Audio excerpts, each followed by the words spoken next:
D'accord. Pas une manifestation contre la Syrie, pas un blocage pour le génocide des Ouïghours, rien. Par contre, quand c'est pour Israël, alors la blocage, manifestation monstre. La place de la République est beaucoup plus calme. Quand Bachar el-Assad asphyxie sa population au gaz sarin et que Xi Jinping emprisonne des millions, plus d'un million d'Ouïghours dans des camps de concentration, que lorsque Israël se défend. Donc moi, j'ai pas de problème avec la critique d'Israël, mais il faut qu'elle soit proportionnée à ce que ça représente dans le monde. Sinon, c'est de l'obsession. Ton intérêt est celui d'autres jeunes qui appartiennent à ton écosystème et d'autres militants politiques, comme je viens de te le montrer. Il faudrait rechercher pourquoi est-ce que ça nous touche. À l'Assemblée générale de l'ONU, depuis 2015 jusqu'à aujourd'hui, donc c'est presque 10 ans, 70% des résolutions condamnatoires ont visé Israël. Donc le monde est antisémite. Donc la question, c'est pourquoi. Il y a une disproportion, est-ce qu'on peut être d'accord là-dessus? Un pays qui représente une disproportion, si la boussole des résolutions de l'Assemblée générale de l'ONU, ce sont les droits de l'homme, il y a un problème. Donc est-ce que ce sont les droits de l'homme? Non, parce que de toute évidence, dans le monde, il y a des crises malheureusement qui sont bien plus importantes en termes de nombre, en termes, je te parle des Ouïghours, je te parle du Darfour, je te parle de la guerre au Tigré, tu dois connaître, je te parle de crises humanitaires dans les pays du Sahel, je te parle de vraiment plein de guerres, plein de conflits. Mais 70%, ça veut dire qu'il y a plus de résolutions condamnatoires de l'Assemblée générale contre Israël que contre tous les pays réunis. Alors voilà, je vais faire comme si c'était pas parce qu'Israël était juif. Il faut bien trouver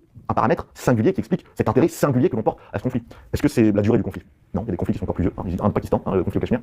Est-ce que c'est l'économie israélienne qui est la plus grande? Non, c'est une bonne économie, mais elle est loin d'être la meilleure.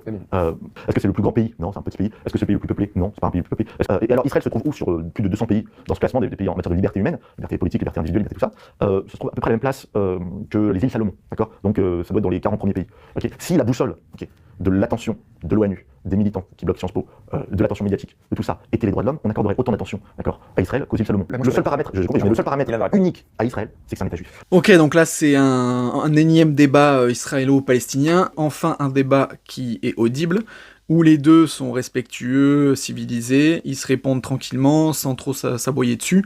Donc là, il interroge sur le fait de pourquoi autant focaliser, autant obséder sur Israël. Bah c'est ce dont on entend le plus parler, donc voilà, c'est naturel. Ensuite, l'autre, il fait un argumentaire, pourquoi cette région intéresse autant.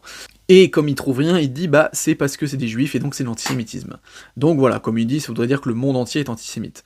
Il y a une réponse qui est beaucoup plus simple. Alors moi, je parle en tant que français, parce que les autres pays, je sais pas comment ça marche, mais en France, on fait en fonction de ce qui nous touche plus ou moins. Effectivement, je veux dire, ce qui se passe au Congo, on n'entend jamais parler, ce qui se passe au Yémen, on n'entend jamais parler, mais par exemple, ce qui se passe en Ukraine, on entend parler. Pourquoi? Parce que c'est proche de chez nous, c'est une population qui nous ressemble, c'est la même religion, la même civilisation. Pourquoi ensuite Israël-Palestine?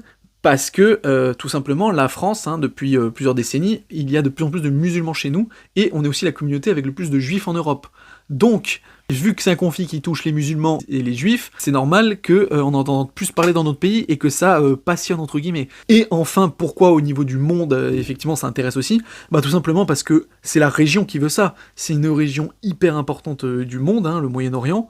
C'est là où il y a beaucoup de richesses par rapport aux pétromonarchies. C'est un endroit avec deux religions différentes qui se sont souvent tapées sur la gueule à travers l'histoire et qui continuent dans le présent. C'est un pays donc qui a été mis par l'Occident contre les autres civilisations, donc voilà, c'est des intérêts divergents. Il y a un nombre de pays totalement opposés à Israël, alors que les Occidentaux sont pro-Israël pour plein de raisons, donc en fait, c'est normal que du coup, ce conflit, il fasse autant parler, comparé à ce qui se passe, par exemple, je sais pas moi, au Yémen ou en Afrique. Parce que je parlerai d'un sujet et je ne parlerai pas d'un autre, je suis obsédé par ce sujet. C'est marrant parce que la vérité, c'est toujours Israël. Comment ça se fait? Mais juste... Parce que aussi, c'est un sujet dont on parle beaucoup, c'est l'actualité. Bah oui, mais pourquoi c'est l'actualité? Pourquoi on en parle beaucoup? Parce qu'il y a la CPI qui en parle, et la CJ. Alors la CPI parle aussi d'autres sujets. Elle parle de la Russie, on en a pas parlé. Oui, mais c'est un pays européen. Bon, alors, l'autre raison ultime qui fait qu'on en parle beaucoup, bah c'est parce qu'en fait c'est dans les médias qu'on entend parler. Je veux dire, c'est pas nous, simples citoyens, qui pouvons nous déplacer ou nous voir à travers à des milliers de kilomètres ce qui se passe dans le monde. C'est grâce aux médias qu'on reçoit des informations.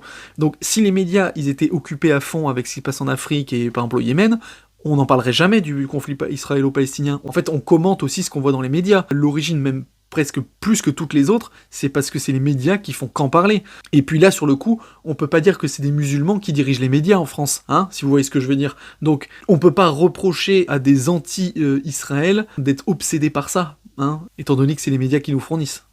Ça n'est pas le culte de la terre promise qui donne aux juifs le droit de vivre souverainement en Israël, parce que si on n'y croit pas, on n'a plus ce droit. Il suffit de ne pas y croire, d'être d'une autre religion, etc. C'est pas d'être des victimes, c'est pas parce qu'on a des pogroms, c'est parce qu'on est un peuple, et qu'en tant que peuple, on a droit à une souveraineté comme tous les autres peuples du monde. Et que comme la Palestine. Alors justement, alors là c'est intéressant. Pourquoi les Palestiniens?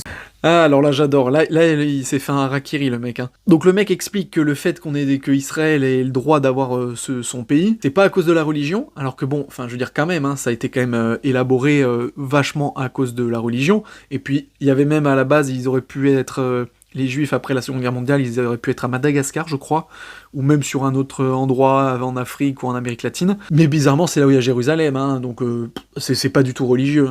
Et après, donc l'autre raison, c'est le fait qu'ils aient été massacrés et tout ça. Bon, ça s'entend que ça soit pas forcément une raison pour créer un pays, mais du coup, il utilise l'argument du peuple. Ils se reconnaissent comme un peuple à part, donc il leur faut des terres. Et là, effectivement, je veux dire, en utilisant cet argument, bah, c'est exactement le même argument pour les Palestiniens qui se sont fait défoncer leur territoire en tant que peuple, quand on a décidé arbitrairement de créer l'Israël, en fait. Donc ouais, son argument, il est pas du tout valable. Et puis, après, bon, il est peut-être pour, hein, je sais pas, mais dans ce cas-là, on peut dire ça aussi pour plein d'autres peuples dans le monde, à commencer par les Kurdes. Vous disiez, l'armée la plus morale avait envoyé des flyers avant d'envoyer des bombes, mais vous voulez qu'ils aillent où, les Gazaouis? Bah, se réfugier dans des endroits qui sont pas ciblés, temporairement, dans la bande de Gaza. Moi, j'aurais aimé qu'ils aillent en Égypte. Moi, j'aurais aimé qu'ils aillent à l'abri, dans une zone. Ouais, donc non nettoyer contrôlée. technologiquement la zone. Enfin, uniquement la zone. Mais Nettoyer non, les je crois pas, je préfère qu'ils meurent ou qu'ils sont en vie. Ah, parce que la solution c'est soit ils meurent, soit ils dégagent. Dans une guerre, on fait comment? Ah non, mais. Ils ont fait quoi, les Belges? Mais ok, c'est Quand la ça. Allemagne, ils ont fait quoi? Ils ont fait quoi? Parce que moi j'ai. Attends, il y a une guerre en Ukraine là. Ils ont fait quoi, les civils là? Les civils, ils sont allés où? Mais ils sont mariés, mais c'est dramatique, c'est D'accord. pour ça que Vladimir Poutine a un mandat d'arrêt international et j'espère qu'il va payer cher. D'accord, c'est pas. Mais qu'est-ce qu'a fait l'Ukraine? C'est quoi la première priorité de l'Ukraine ce jour-là? Mais tu compares le territoire ukrainien au territoire palestinien. Mais justement, c'est ce que je te dis, c'est que la bande de Gaza, ok, est trop exiguë et qu'il aurait fallu que d'autres pays arabes, aucun l'ont fait, accueillent des Mais Palestiniens. donc si les Ukrainiens n'avaient pas pu se barrer, toi t'aurais balancé des bombes quand même. Hein? Si t'étais Poutine. Mais pas Poutine. Mais Poutine cible des civils, c'est la différence. Avec Israël, Israël cible le Hamas. Oh non mais. Bon, là, il y a eu beaucoup de conneries, hein, mais en tout cas, ça montre comme quoi les gens qui sont pro-Israël sont prêts à dire n'importe quoi pour défendre leur cause. Bon, déjà, ils comparent la Russie avec Israël, hein, et Palestine avec l'Ukraine, sauf que, bah, je suis désolé, mais dans un cas, on a un énorme pays qui fait des frappes chirurgicales, puisque en comptant le nombre de morts civils ukrainiens et le nombre de morts civils palestiniens, en termes même de temps de guerre, c'est incomparable, hein. Je veux dire, les Russes sont beaucoup plus chirurgicaux et font attention civile, parce que s'ils voulaient, Poutine, il leur envoyé des missiles, il aurait rasé les villes, hein, sans parler de bombes nucléaires. Hein. Poutine, il fait quand même hyper gaffe à la population civile ukrainienne, alors que Israël s'en bat les couilles et envoie des bombes sur les innocents. Et l'excuse de dire on envoie des flyers avant pour prévenir attention, on va bombarder cet endroit, il est complètement pété au sol. Parce que là, ce qu'il dit en mode j'aurais préféré qu'ils fuient Gaza et qu'ils aillent en Égypte, mais en fait, c'est le plan initial d'Israël. Le but, c'est que les Palestiniens dégagent de la Palestine.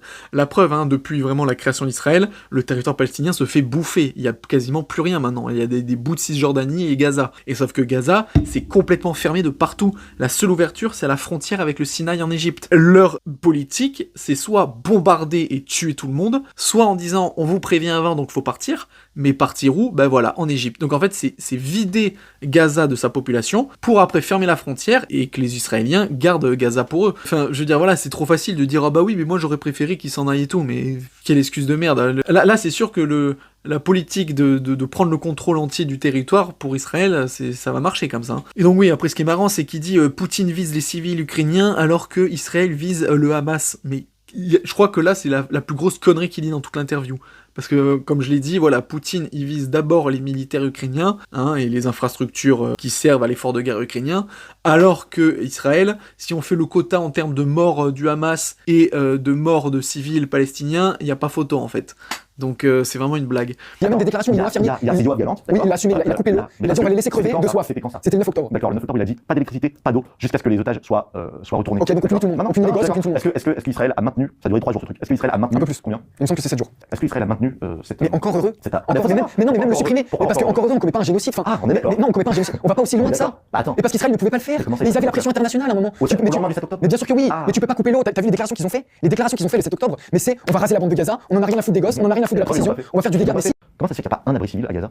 C'est marrant, ça t'a pas. Il n'y a pas un abri civil à Gaza. Admettons qu'ils ont le budget, admettons qu'ils sont pas venus le faire, parce qu'ils ont envie de se faire crever, de se prendre des bombes sur la gueule, ils sont très heureux. Est-ce que c'est légitime? Oui, non, mais le Hamas, ok, le Hamas, c'est la Ligue de l'humanité, je suis d'accord. Non, je sais pas ce que je veux t'amener à dire. Ce que je te demande, c'est, à ton avis, pourquoi le Hamas a intérêt à exposer ses civils à la mort? Parce que le Hamas utilise la mort comme justification du djihad. Non, mais pourquoi? C'est des djihadistes, ils veulent délégitimer Israël, c'est des haineux d'Israël, ils contestent la légitimité de l'existence d'Israël. Il Ils veulent les n'y a pas d'abri détruire. civil à Gaza. Qu'est-ce qu'il y a? Pourquoi il n'y a pas d'abri civil à Gaza? Parce que Mais j'en sais rien, mais qu'il y en ait ou qu'il n'y en ait pas, ça change rien. Israël n'a pas le droit de commettre un génocide. Pour libérer les otages. Et tu penses vraiment que ça allait marcher? Bah non, mais attends, encore une fois, donc la question que je te pose, on fait quoi?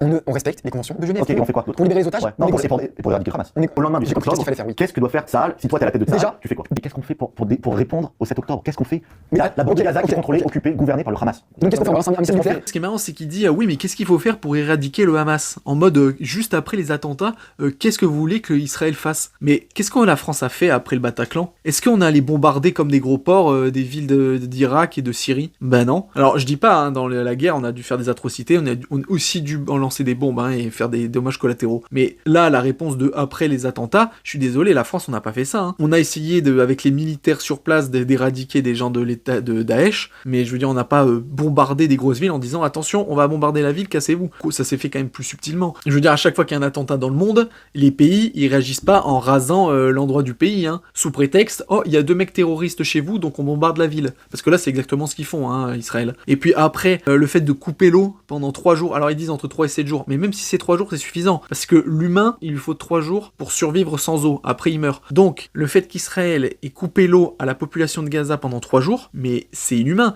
Pour des gens qui ont vécu la Shoah, c'est quand même limite. Parce que je suis désolé, mais je veux dire, couper l'eau, c'est, je veux dire, toutes les femmes et les enfants, et puis même les hommes qui ont rien demandé, c'est vraiment les tuer. C'est vous coupez l'eau, vous tuez les gens, en fait. Non, c'est vraiment pas mal, quand même, ce qu'ils font. C'est une tragédie, d'accord? Et que ces morts-là, d'accord, auraient pu être évitées si le Hamas se rendait, d'accord? Que ces victimes-là, malheureusement, comme les victimes, les enfants allemands qui sont morts sous les bombes britanniques, C'est des victimes collatérales. ce sont des victimes collatérales. Dans le jargon militaire, c'est ce qu'on appelle des victimes collatérales. Ce ne sont pas les cibles. Les cibles, ce sont les militaires. Mais surtout, que moi, je veux dénoncer ces morts-là parce qu'elles sont aussi imputables au Hamas. Toutes ces morts-là sont imputables au Hamas, d'accord?